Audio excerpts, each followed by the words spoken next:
So, what was the first major heresy in the early church? I would say it was the idea that for Gentiles to become Christians, they had to become circumcised if they were men and keep the law of Moses.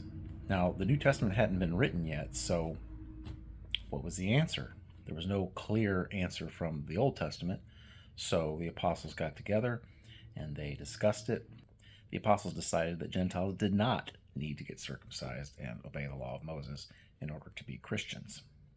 They said it seemed good to the Holy Spirit and to us to lay no further burden on you other than these necessary things. And the things they listed out were not eating blood, not eating things strangled, which is in the category of eating blood, and to abstain from sexual immorality and from idolatry. They didn't mention things like not stealing and not murdering because Gentiles already knew those things were wrong. But the culture at the time was very permissive in terms of sexuality, so they did believe that it was necessary to mention that. So at that time, the apostles were still around and they could use their authority to settle matters like that. After the apostles were dead, there was no other authority to go to but to the Bible. Or so it would seem. In fact, it turned out that in later generations, the question became, did the authority of the apostles pass on to later generations?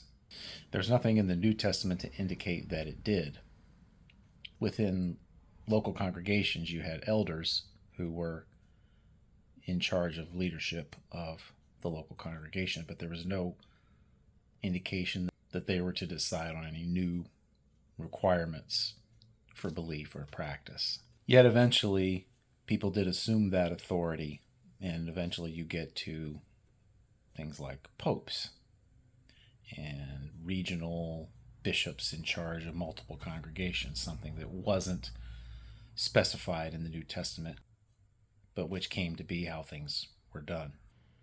So, as people came to start pushing various ideas, there wasn't clear direction as to how to handle it when someone comes up with an idea, say a theological idea about fairly technical details, and someone else has a different idea and those ideas are in conflict, and it seems clear the two ideas can't both be correct, and then feeling compelled to say, well, which one is correct, and taking a firm stand on it. There's not really direction in the New Testament about how to do that sort of thing, or even whether such things ought to be done.